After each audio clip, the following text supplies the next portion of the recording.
안녕하세요. 티타임즈 이재원입니다. 오늘은 월마트에 대해서 알아보겠습니다. 9월 들어 주가가 사상 최고치를 경신했는데요. 그래서 주식시장에서 최근 다시 보자 월마트라는 분위기가 형성이 되고 있다고 합니다. 아마존의 시대에 왜 오프라인 유통기업이 다시 한번 주목받고 있는지 살펴보겠습니다. 자, 오프라인 마트의 대명사답게 매출도 어마어마한 규모입니다. 2000년대 들어서는 매출로는 전 세계 기업 순위에서 2위 이하로 내려가 본 적이 없다고 합니다. 특히 2013년 이후로는 계속 매출 1위를 달성하고 있고요. 2018년 매출은 5,103억 달러, 한화로 약 600조 원을 기록했습니다. 2019년 매출은 5,199억 달러로 계속 상승 중이고요. 자, 아마존과 항상 비교가 되는 기업인데요. 그래서 아마존과 한번 둘을 비교하는 표를 가지고 설명해 보겠습니다. 자, 우선 매출로만 보면 월마트가 아직 아마존의 2배 이상입니다. 하지만 매출이 월마트의 반이 안 되는 아마존이 시가총액은 거의 3배에서 4배 수준이죠. 그만큼 시장에서 아마존과 이커머스에 거는 기대가 크다는 것을 엿볼 수 있습니다. 매출 성장률도 아마존이 압도적으로 높기 때문에 아마존으로 대표되는 이커머스가 월마트로 대표되는 오프라인 유통을 무너뜨릴 것이라는 의견에 힘을 실어주고 있습니다. 올해를 기준으로 전체 유통시장에서 이커머스가 차지하는 비중이 12.4%입니다. 2022년까지 약 15%를 차지할 것으로 보이고요. 그만큼 이커머스는 아직 성장 여력이 엄청나다는 것입니다. 그래서 오프라인 유통업체들도 끊임없이 온라인을 강화 중입니다. 2015년 아마존의 시총을 역전당하면서 발등에 불이 떨어진 월마트도 온라인을 강화를 하는데요. 2016년 디지털 트랜스포메이션을 시작합니다. 월마트가 대표적으로 한 일이 아마존 킬러라고 불렸던 제트닷컴을 인수하는 것이고, 이 외에도 여성 의류 스타트업인 모드클로스, 남성 맞춤 양복 전문인 보노버스 등을 인수했습니다. 오프라인에서는 월마트가 원래 하던 대로 물건을 잘 팔고, 취약한 온라인은 스타트업을 인수해서 온 오프라인을 동시에 공략하겠다는 전략이었는데 결과적으로는 이게 잘 안 되었습니다.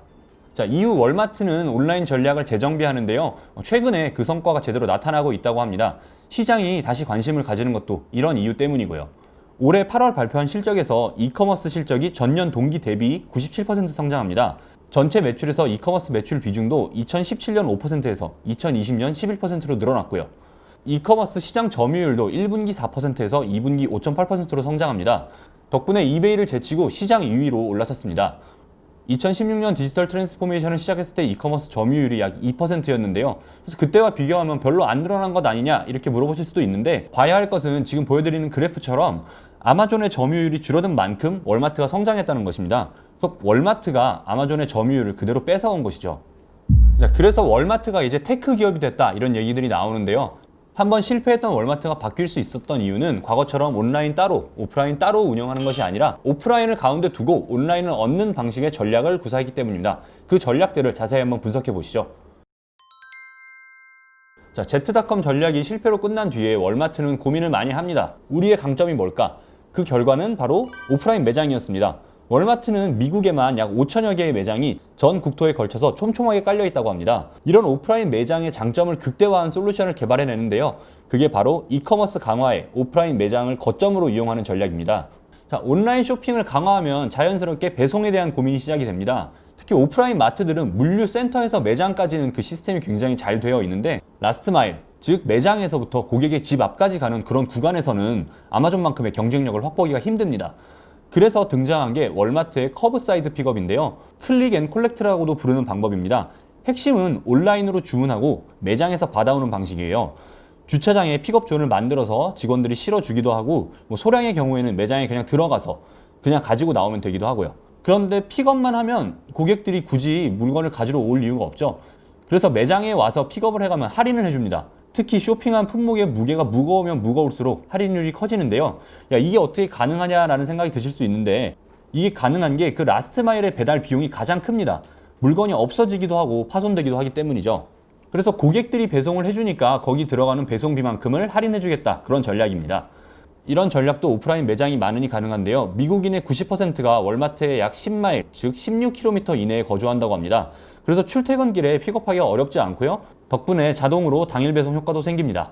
픽업 서비스 같은 경우 소비자 반응이 매우 좋은데요. 비즈니스 인사이더 조사에서는 픽업 서비스를 이용하는 이유의 65%가 가격 경쟁력 덕분이라고 했습니다. 월마트의 전략이 적중한 셈이죠. 특히 이러한 거점 전략은 코로나19 사태에서 더 큰 효과를 발휘했는데요. 고객들은 차에서 내리지 않고도 물건을 할인받으면서 살 수 있고, 월마트 입장에서는 폐쇄 걱정 없이도 고객들에게 계속해서 물건을 팔 수 있었기 때문이죠. 덕분에 픽업 매출 비중도 빠르게 늘어나는 중입니다. 2022년까지 80억 달러, 하나로 약 9조 원의 매출을 일으킬 전망입니다. 그래서 외신들도 이런 전략을 두고 아마존은 꿈도 꾸지 못할 전략이라고 평가를 했습니다. 다음은 신선식품 분야입니다. 신선식품은 월마트가 아마존에 맞설 수 있는 가장 강력한 무기 중에 하나입니다. 그런데 이 신선식품은 굉장히 까다로운 품목입니다. 집 앞에 그냥 배송을 했다가는 상할 수도 있기 때문인데요. 그래서 사는 사람 입장에서도 파는 사람 입장에서도 굉장히 부담스럽죠.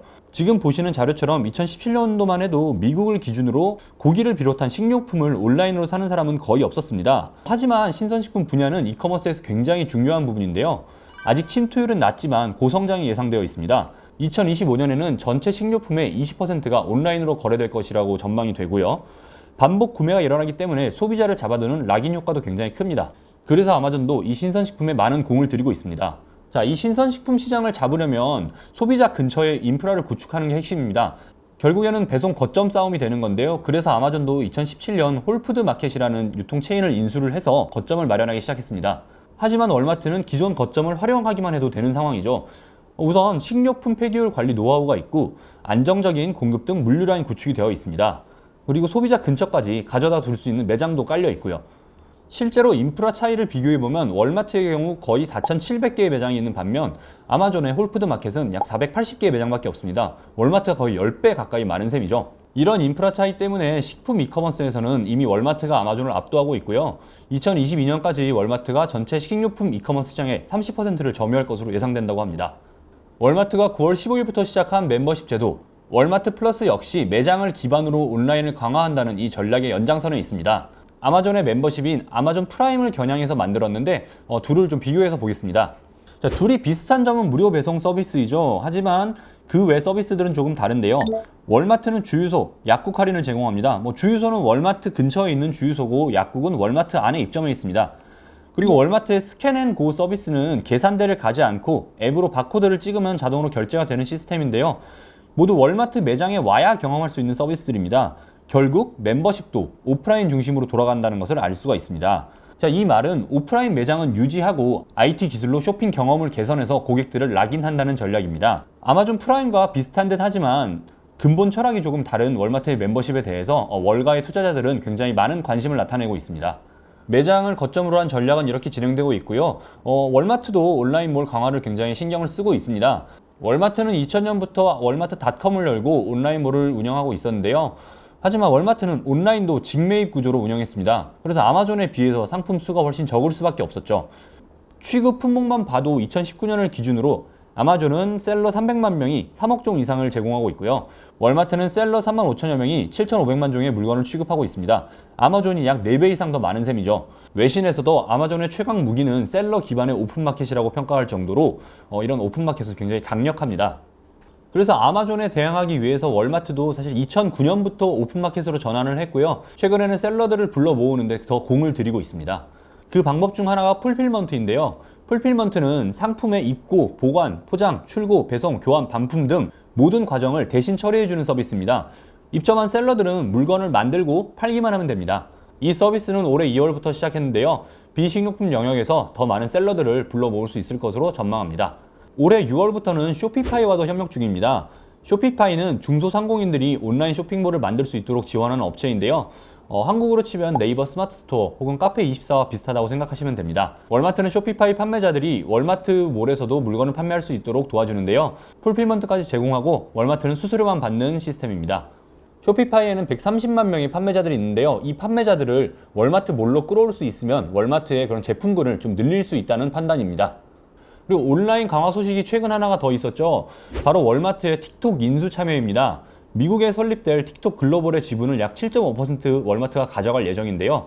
또 월마트가 틱톡을 가져오기 위해 엄청나게 노력을 했습니다. 원래는 마이크로소프트와 컨소시엄을 구성해서 인수를 준비하다가 오라클이 우선 협상 대상자로 지정되자마자 곧바로 오라클의 파트너로 참여해버렸습니다. 많은 사람들이 월마트의 인수 참여에 대해서 굉장히 이상하다고 생각을 했어요. 월마트는 틱톡에게 거의 손잡벌 회사인데다가 둘의 영역이 거의 겹치는 것도 없기 때문이죠. 하지만 월마트에게는 틱톡이 아마존과의 이커머스 격차를 좁힐 수 있는 비장의 카드라는 분석입니다. 자, 이게 왜 말이 되냐면 중국 버전인 틱톡인 더우인의 사례를 한번 보겠습니다.